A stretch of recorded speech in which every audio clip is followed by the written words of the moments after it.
ജമ്മു കാശ്മീരിലെ ഏറ്റവും തിരക്കേറിയ പട്ടണങ്ങളിലൊന്നാണ് പഹൽഗാം. പക്ഷേ പഹൽഗാം ഇപ്പോൾ ആളൊഴിഞ്ഞ പട്ടണമായി മാറിയിരിക്കുകയാണ്.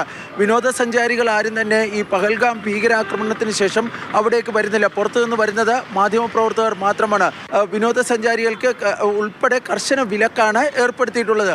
ഇന്ന് ജമ്മു കാശ്മീർ ADGPയും അതുപോലെ തന്നെ CRPFൻ്റെ IG-യും ഈ ഭീകരാക്രമണം നടന്ന സ്ഥലം സന്ദർശിക്കുകയും ചെയ്തിരുന്നു. അവിടെ ദീർഘനേരം പരിശോധനകളും മറ്റും നടത്തുകയും ചെയ്തിരുന്നു.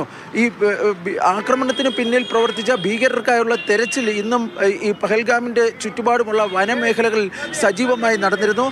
ഈ ഭീകരർ ഈ പീർപ്പഞ്ചൽ മേഖലയിലേക്ക് കടന്നിട്ടുണ്ടോ എന്ന സംശയമാണ് പൊതുവെ ഈ രഹസ്യാന്വേഷണ ഏജൻസികളൊക്കെ പ്രകടിപ്പിക്കുന്നത്. ഏതായാലും ശക്തമായ തിരച്ചിൽ നടക്കുന്നുണ്ട്.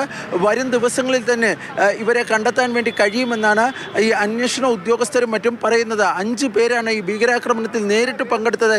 ഏറ്റവും ഒടുവിൽ ഈ ദൃക്സാക്ഷി മൊഴികളിൽ നിന്നൊക്കെ അന്വേഷണ ഉദ്യോഗസ്ഥർ വ്യക്തമായി മനസ്സിലാക്കുന്നത് അതിൽ 3 പേർ പാകിസ്ഥാൻ സ്വദേശികളാണ് എന്നും പറയപ്പെടുന്നുണ്ട്.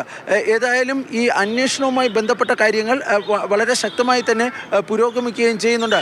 വിനോദസഞ്ചാരികളെ ബൈസറിലേക്ക് പ്രവേശിക്കുന്നത് സംബന്ധിച്ചുള്ള തീരുമാനം വൈകാതെ ഉണ്ടായേക്കും. പക്ഷേ ഈ ആഴ്ചയൊന്നും അതിനുള്ള സാധ്യതയില്ല. ഏതായാലും ഉടൻ തന്നെ അതുമായി ബന്ധപ്പെട്ട തീരുമാനങ്ങൾ ഉണ്ടാകാനാണ് സാധ്യത.